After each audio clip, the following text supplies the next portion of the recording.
بسم اللہ الرحمن الرحیم۔ السلام علیکم۔ کاشانۂ بصیرت کے آڈیو یوٹیوب چینل سے مخاطب ہوں، اور جس کتاب کی ریڈنگ ہم نے شروع کی ہے اس کتاب کا نام ہے قمر بنی ہاشم۔ پیج نمبر 19 تک ہم پڑھتے ہوئے پہنچ گئے تھے، اور اب ابتدا کرتے ہیں پیج نمبر 19 میں، جو ہیڈنگ ہے قلت مصادر سے۔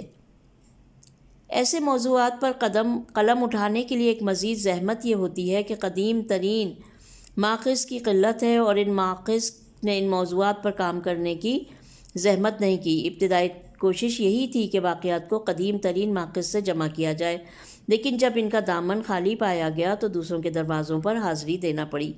حیرت انگیز بات ہے کہ اتنی بڑی بڑی شخصیتوں کا تذکرہ صرف چند سطروں میں کیا جاتا ہے، اور ایسا معلوم ہوتا ہے کہ یہ لوگ دنیا کے آنے کے بعد یوں ہی خالی ہاتھ چلے گئے، نہ اپنی دنیا کو کچھ دیا نہ ان سے کچھ لیا۔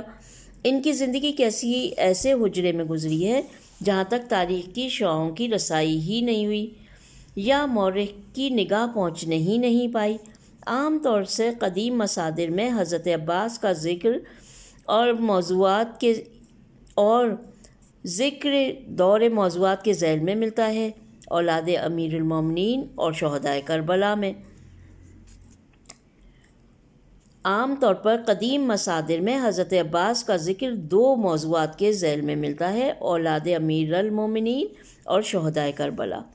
مورخین کو اس کے علاوہ سیرت طیبہ میں کوئی پہلو ملا ہی نہیں جسے اپنے ہاں جگہ دے سکتے اور سیرت نگاروں کے لیے قدرے سہولت فراہم کر سکتے۔ ہمارا مذاق تصنیف اس پر مزید ستم ہے۔ Page number 20۔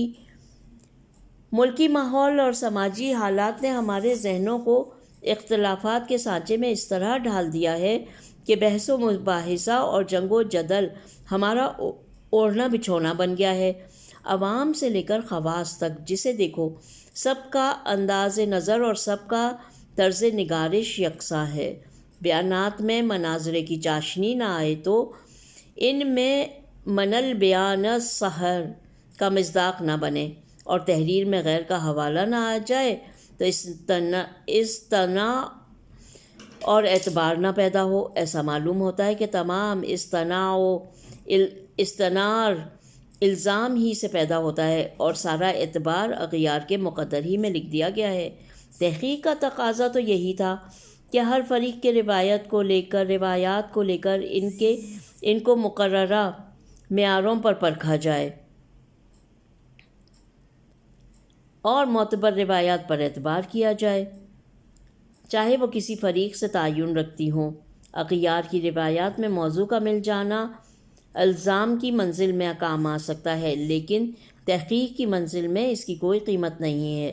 اس کے لیے بہرحال معتبر اور مستند روایات کو تلاش کرنا پڑے گا۔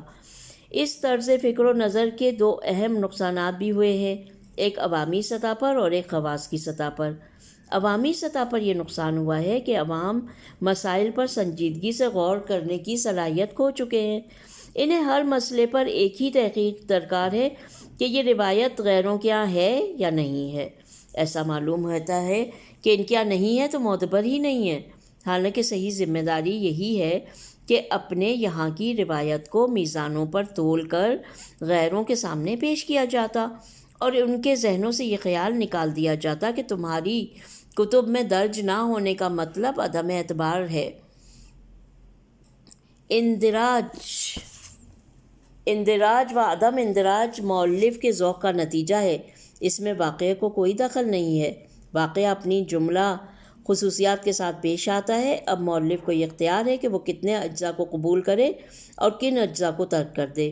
خواص کی سطح پر عظیم نقصان یہ ہوا کہ زیادہ حصہ قوت مطالعہ اغیار کے لٹریچر پر صرف ہونے لگی، اور اپنا لٹریچر برباد ہو رہا ہے۔ جسے دیکھیے وہ انگریزوں کی تاریخ پڑھ رہا ہے، جسے دیکھیے وہ مسلم و بخاری کا مطالعہ کر رہا ہے، جس پر نظر ڈالیے وہ طبری اور ابن اسیر سے نقوش قدم تلاش کر رہا ہے۔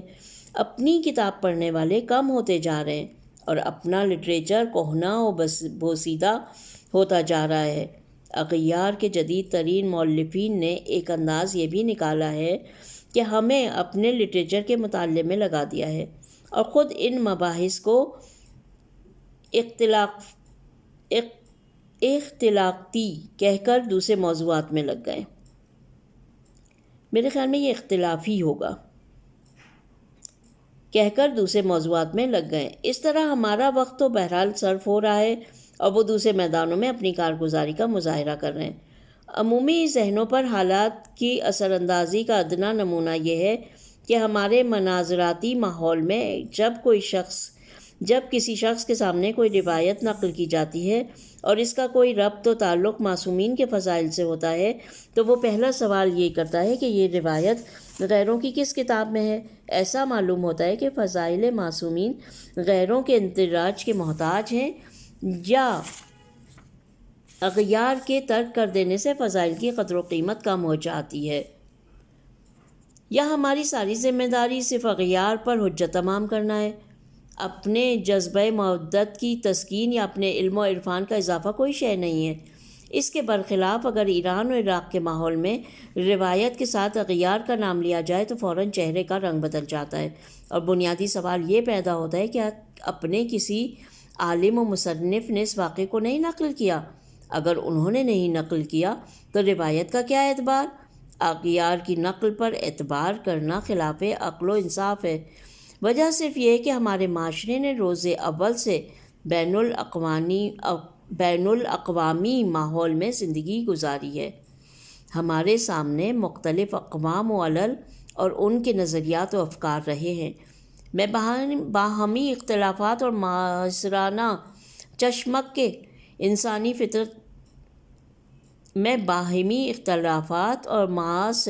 چشمک انسانی فطرت کا تقاضا ہے۔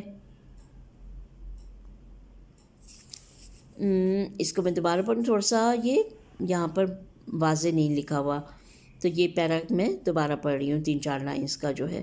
وجہ صرف یہ ہے کہ ہمارے معاشرے نے روز اول سے بین الاقوامی ماحول میں زندگی گزاری ہے۔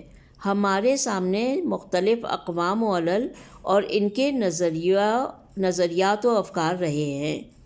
باہمی اختلافات اور معاصرانہ چشمک انسانی فطرت کا تقاضا ہے، جس کے بعد اس ذہن کا پیدا ہو جانا کوئی خاص بات نہیں۔ دوسرے ملک کے ارباب ایمان نے اس ماحول سے ہٹ کر زندگی گزاری ہے۔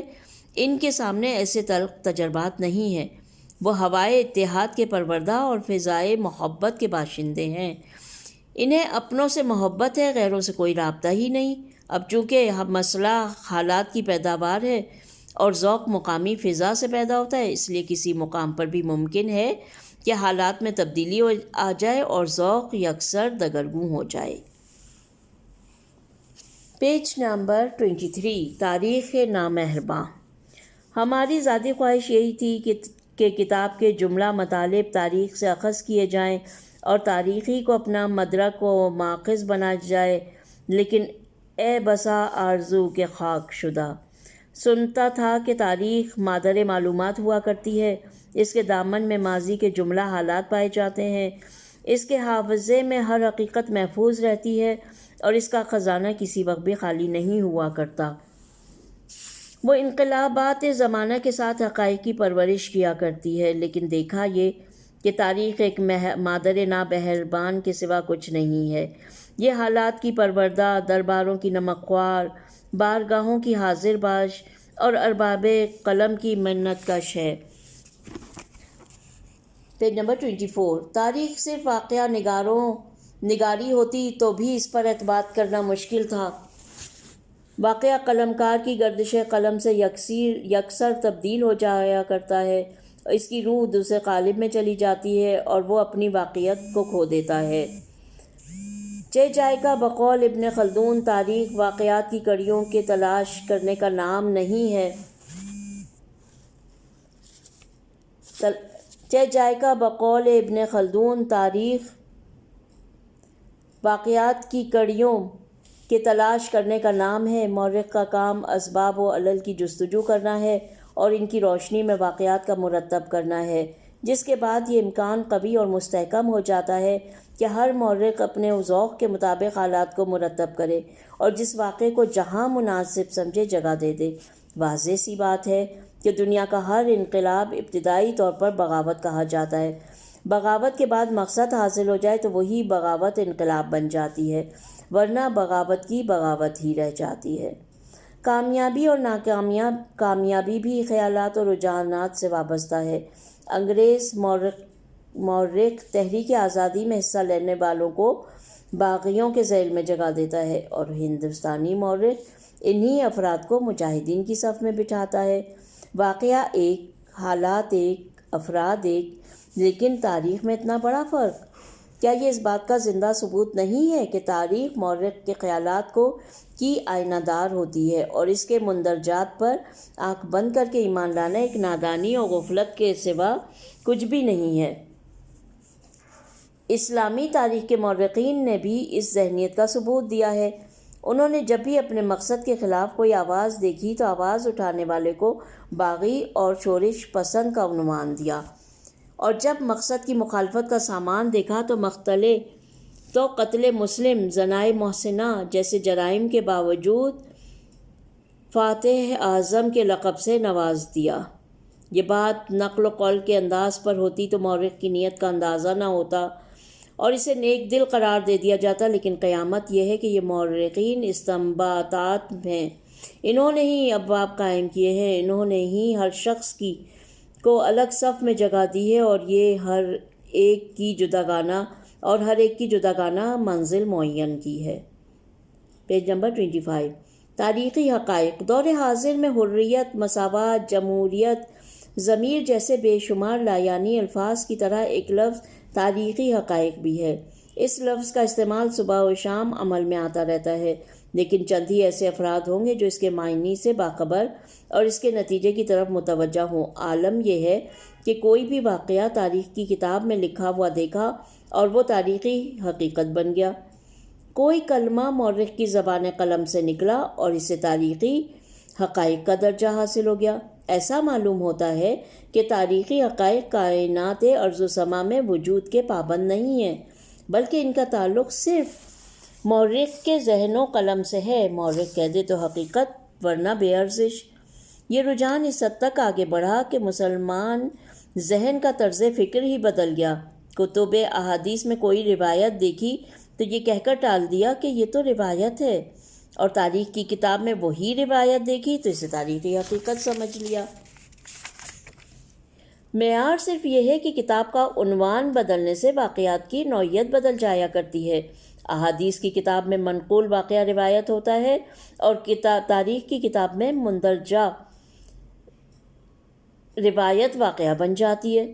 اس تغافل شعار دور میں صحیح حقائق سے روشناس کرانا اور ان کی بنیادوں کو یاد کرانا کس قدر مشکل کام ہے، اس کا اندازہ صاحبان فکر کو ہی ہو سکتا ہے۔ پیج نمبر 26 شروع ہو چکا ہے۔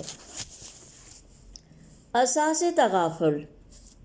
سوال یہ پیدا ہوتا ہے کہ یہ ذہن کہاں سے پیدا ہوا، اور اس قدر روایت بیزاری اور تاریخ پسندی کا جذبہ کہاں سے آیا؟ حقیقت یہ ہے کہ انسان اپنی شخصیت کو بے حد پسند کرتا ہے، اپنے علوم و افکار پر نازاں رہتا ہے، اور اپنے معلومات ہی کو کمال کا معیار سمجھتا ہے۔ سائنسدان کو سارا شرف سائنس میں نظر آتا ہے، طبیب کو سارا کمال طب میں، محدث کا کمال حدیث میں پوشیدہ ہوتا ہے، اور مورخ کا کمال تاریخ میں۔ ان اختلافات کا سبب افتازی کے سوا کچھ نہیں۔ ہر انسان ایک فطری ذوق رکھتا ہے، اور اسی ذوق کے نتیجے میں قدم آگے بڑھاتا ہے۔ جس کا ذوق تاریخ و جغرافیہ سے مانوس ہوتا ہے وہ اس راستے پر چل کھڑا ہوتا ہے، اور جس کا ذوق دینی ہوتا ہے وہ فقہ و اصول کی راہوں پر گامزن ہو جاتا ہے۔ ذوق کا یہ اختلاف نہ ہوتا تو مختلف علوم کے ماہرین کہاں سے عالم وجود میں آتے؟ اس حد تک اختلاف ذوق مناسب اور قابل تحسین ہے۔ نظام کائنات کے لیے اختلاف ذوق ضروری ہے، لیکن اس کا ذہنی رد عمل یہ ہوتا ہے کہ ہر علم کا طالب علم دوسرے علم کو لغو، مہمل اور اس کے حاصل کرنے والے کو بے وزن و بے مصرف تصور کرنے لگتا ہے۔ مورخ محدث کو لغو سمجھتا ہے اور محدث سائنسدان کو۔ Page number 27۔ اس اختلاف سے تعصب کی بنیادیں قائم ہوتی ہیں اور علوم کی سرد جنگ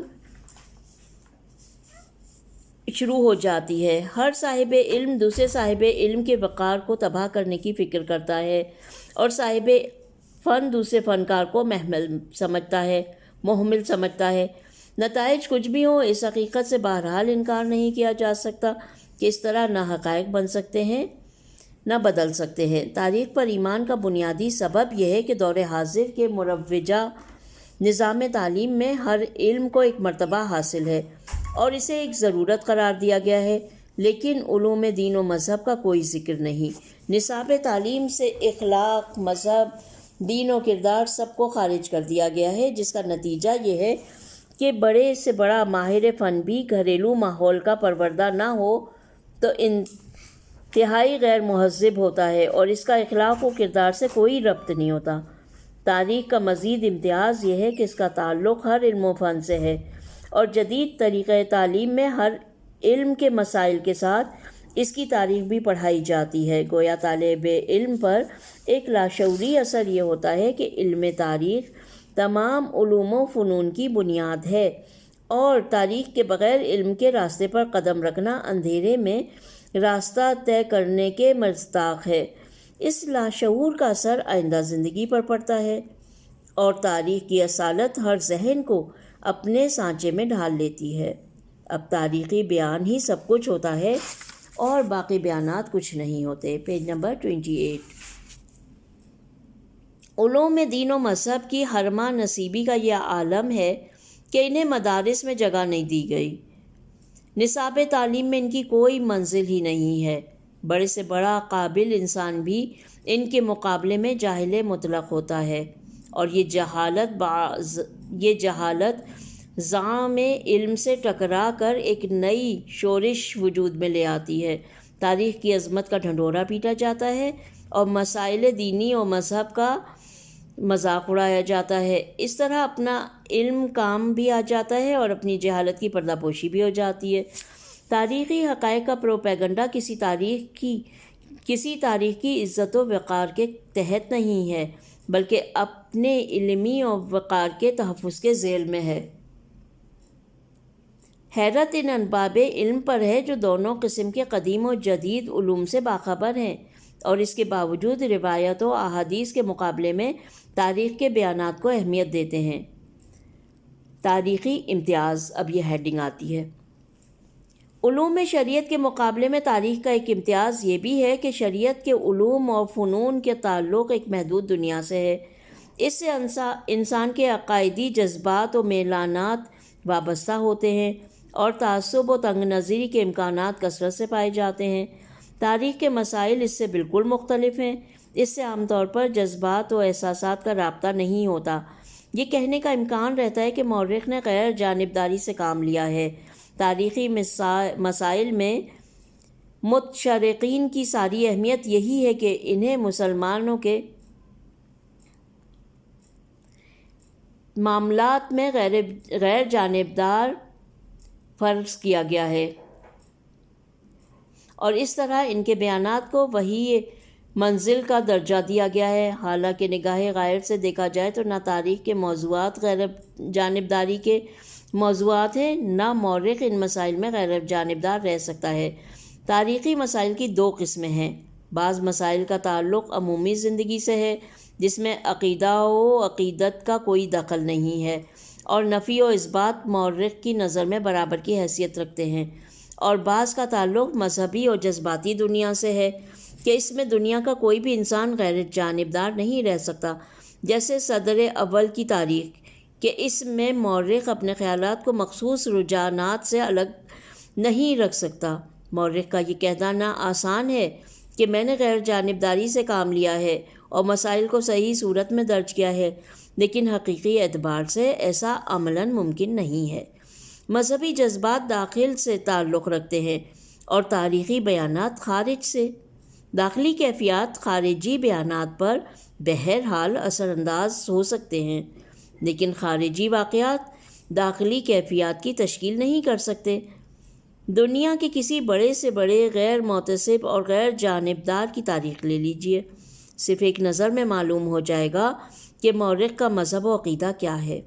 اور اس نے کس نظریے کے تحت کتاب کو مرتب کیا ہے۔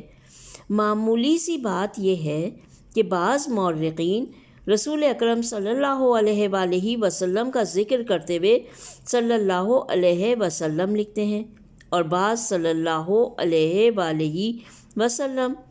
یہ فقرات تاریخی واقعات نہیں ہیں، ان میں تحریف و ترمیم یا قطر بیونت کی جستجو کی جائے اور یہ طے کیا جائے کہ اصل واقعہ کیا ہے اور مصنف نے کس طرح درج کیا ہے۔ یہ صرف ایک احترام ہے، لیکن اس کے باوجود نظریات اور رجحانات کی غمازی ضرور کر رہا ہے، اور قاری بآسانی محسوس کر سکتا ہے کہ مورخ کا عقیدہ و نظریہ کیا ہے۔ یہی حال ابواب و فصول کا ہے کہ مورخ افراد کی جگہ خود معین کرتا ہے، یہ تعین اس کے خیالات کی نشاندہی کرتا ہے۔ اہم تاریخی شخصیتوں کو حکومت کے باغیوں میں شمار کر دیا جائے تو مورخ کا ایک عقیدہ ہے، اور انہیں مجاہد اور انقلابی کا درجہ دے دیا جائے تو مورخ دوسرے عقیدے کا ہے۔ یہ باتیں واقعات و حقائق سے اجنبی ہیں، لیکن نظریات کے استنباط میں مکمل مدد کر رہی ہیں۔ بات صرف یہ ہے کہ مسلم مورخ غیر جانبدار بن سکتا ہے، لیکن غیر جانبدار ہو نہیں سکتا۔ حالات و واقعات تاریخی ہونے کے علاوہ عقائدی حیثیت بھی رکھتے ہیں، اور عقائد انسان کی فکر و نظر کو پابند اور مقید بنا لیا کرتے ہیں۔ تاریخی حقائق ہیڈنگ۔ تاریخی حقائق کا پروپیگنڈا کرنے والوں کو یہ سوچنا چاہیے کہ یہ بیانات بیان کی حد تک کیسے ہی کیوں نہ ہو، ایک مؤلف کے مذاق تالیف کے پابند ضرور ہیں، اور مذاق تالیف واقعے کو حقیقت کا درجہ نہیں دے سکتا۔ تاریخ میں درج ذیل واقعات کو تاریخی اندراج کے اعتبار سے حقائق کہا جا سکتا ہے، لیکن مؤلف کے اعتبار سے اس کے خیالات سے زیادہ کوئی اہمیت نہیں رکھتے۔